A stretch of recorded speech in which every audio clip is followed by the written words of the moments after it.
Hi friends, ಎಲ್ಲರಿಗೂ ಸ್ವಾಗತ. ಮೊಟ್ಟೆ ಕೋಳಿ ಸಾಂಬಾರನ್ನ ನಾಟಿ ಸ್ಟೈಲಲ್ಲಿ ಹೇಗೆ ಮಾಡೋದು ಅಂತೇಳಿ ನೋಡೋಣ ಬನ್ನಿ. ಮೊದಲಿಗೆ ಬಂದು ಗ್ಯಾಸ್ ಸ್ಟವ್ ಹಚ್ಕೊಂಡು ಅದ್ರ ಮೇಲೆ ಒಂದು ಕುಕ್ಕರ್ನ ಇಟ್ಕೋತಾ ಇದ್ದೀನಿ. ಅದಕ್ಕೆ ಸ್ವಲ್ಪ ಎಣ್ಣೆ ಹಾಕ್ಕೊಂಡು ಕಟ್ ಮಾಡಿ ಇಟ್ಟಿರುವಂಥ ಈರುಳ್ಳಿ, ಬೆಳ್ಳುಳ್ಳಿ ಮತ್ತು ಸ್ವಲ್ಪ ಶುಂಠಿ, ಕಟ್ ಮಾಡಿ ಇಟ್ಟಿರುವಂಥ ತೆಂಗಿನಕಾಯಿ ಎಲ್ಲ ಹಾಕ್ಕೊಂಡು ಚೆನ್ನಾಗಿ ಫ್ರೈ ಮಾಡ್ಕೋತೀನಿ. ಅದ್ರ ಜೊತೆಗೇ ಒಂದು 4 ಒಣಗಿದ ಮೆಣಸಿನಕಾಯಿ, ಚಕ್ಕೆ, ಲವಂಗ ಹಾಕ್ಕೊಂಡು ಅದು ಚೆನ್ನಾಗಿ ಫ್ರೈ ಆದ ನಂತರ ಸ್ಟವನ್ನು ಮೀಡಿಯಮ್ ಫ್ಲೇವರಲ್ಲಿ ಇಟ್ಟು, ನಾಟಿ ಸ್ಟೈಲ್ ಅಂತ ಹೇಳಿದ್ನಲ್ಲ, ಇದೇನೇ ಧನಿಯಾ ಕಾಳು ಹಾಕಿದ್ರೆ ಚೆನ್ನಾಗಿರುತ್ತೆ. ಆದರೆ ತೇಜು ಧನಿಯಾ ಪುಡಿ ಬಂದು ತುಂಬ ಅಂದರೆ ತುಂಬ ಟೇಸ್ಟಿಯಾಗಿರುತ್ತೆ. ಸೊ ನಾನು ಅದನ್ನು ಸಹ ಹಾಕ್ಕೋತಾ ಇದ್ದೀನಿ.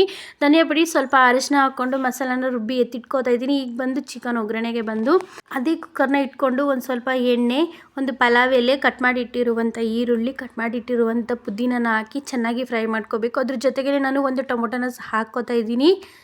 ಹಾಕ್ಕೊಂಡು ಚೆನ್ನಾಗಿ ಫ್ರೈ ಮಾಡ್ಕೋಬೇಕು. ಅದು ಚೆನ್ನಾಗಿ ಫ್ರೈ ಆದ ನಂತರ ತೊಳೆದು ಎತ್ತಿಟ್ಕೊಂಡಿರುವಂಥ ಚಿಕನ್ನ ಅದನ್ನು ಇನ್ನೂ ಒಂದು ಬಾರಿ ಚೆನ್ನಾಗಿ ತೊಳೆದು ಎತ್ತಾಕೋತಾ ಇದ್ದೀನಿ. ಅದರ ನಂತರ ಬಂದು ಸ್ವಲ್ಪ ಅರಿಶಿನ ಪುಡಿ, ಉಪ್ಪನ್ನು ಸಹ ಹಾಕ್ಕೊಂಡು ಅದನ್ನು ನೀರು ಬಿಡೋವರೆಗೂ ಚೆನ್ನಾಗಿ ಬೇಯಿಸ್ಕೊಬೇಕು. ಯಾಕಂತ ಹೇಳಿದ್ರೆ ಅದು ಫುಲ್ಲು ನೀರು ಡ್ರೈ ಆಗಬೇಕು, ಅದಕ್ಕೋಸ್ಕರ. ಅದ್ರ ಜೊತೆಗೇ ಒಂದು ಸ್ವಲ್ಪ ಕೊತ್ತಂಬರಿ ಸೊಪ್ಪು ಹಾಕ್ಕೊಂಡು ಅದು ಫುಲ್ಲು ನೀರು ಬಿಟ್ಟರೆ ನೋಡೋದಕ್ಕೆ ಕಾಳು ಸೊಪ್ಪು ನೀರು ಇರುತ್ತಲ್ಲ, ಆ ಥರ ಇರುತ್ತೆ ನೀರೆಲ್ಲ. ಅದು ಚೆನ್ನಾಗಿ ಒಂದು 10 ಮಿನಿಟ್ಸ್ ಕುಕ್ ಆದರೆ ಸಾಕು. ಚೆನ್ನಾಗಿ ಬೇಯಿಸ್ಕೊಂಡ ನಂತರ ರುಬ್ಬಿ ಇಟ್ಟಿರುವಂಥ ಮಸಾಲಾನ ಅದಕ್ಕೆ ಹಾಕ್ಕೋತಾ ಇದ್ದೀನಿ. ನೀರು ಬಂದು ನಿಮಗೆ ಎಷ್ಟು ಬೇಕೋ ಅಷ್ಟು ನೀರನ್ನ ಸಹ ಹಾಕ್ಕೊಂಡು ಒಂದು ಕುದಿ ಚೆನ್ನಾಗಿ ಕುದಿಸ್ಕೋಬೇಕು. ಫಸ್ಟು ಕುಕ್ಕರ್ ಮುಚ್ಚಳ ಹಾಕೋದಕ್ಕೆ ಮುಂಚೆ ಒಂದು ಕುದಿಸ್ಕೊಂಡು ಅದಕ್ಕೆ ಉಪ್ಪು ಖಾರ ಎಲ್ಲ ಸರಿ ಇದೆಯಾ ಅಂತ ನೋಡಿಕೊಂಡು, ಮತ್ತು ಅದಕ್ಕೆ ನೀವು ಉಪ್ಪು ಬೇಕಾದರೆ ಉಪ್ಪು ಹಾಕ್ಕೊಳ್ಳಿ. ಮತ್ತು ಖಾರ ಕಮ್ಮಿ ಇದೆ ಅಂತ ಹೇಳಿದ್ರೆ ಒಂದು ಸ್ವಲ್ಪ ಚಿಲ್ಲಿ ಪೌಡರ್ ಹಾಕ್ಕೊಳ್ಳಿ. ನನಗೆ ಇದಕ್ಕೆ ಯಾವುದೇ ಥರ ಚಿಕನ್ ಮಸಾಲೆ ಸಹ ನಾನು ಹಾಕಲ್ಲ.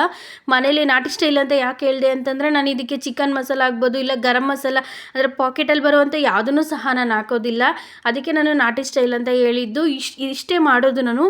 ತುಂಬ ಅಂದರೆ ತುಂಬ ಟೇಸ್ಟಿಯಾಗಿರುತ್ತೆ. ಕುಕ್ಕರ್ ವಿಜಿಲ್ ಬಿಟ್ಟಿದ ನಂತರ ಒಂದು 10 ಮಿನಿಟ್ಸ್ ಚೆನ್ನಾಗಿ ಕುದಿಸ್ಕೊಂಡ್ರೆ ನಾಟಿ ಸ್ಟೈಲಿ ಚಿಕನ್ ಸಾಂಬಾರು ರೆಡಿಯಾಗಿರುತ್ತೆ. ಮೊಟ್ಟೆ ಕೋಳಿ ಸಾಂಬಾರು ಅಂತೂ ತುಂಬ ಅಂದರೆ ತುಂಬ ಚೆನ್ನಾಗಿರುತ್ತೆ.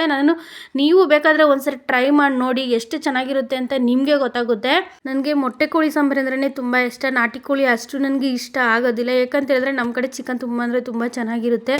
ಸೊ ಆದ್ರೂ ಇವತ್ತಿನ ಚಿಕನ್ ಸಾಂಬಾರು ಮತ್ತು ಮುದ್ದೆ ತುಂಬ ಅಂದರೆ ತುಂಬ ಟೇಸ್ಟಿಯಾಗಿತ್ತು.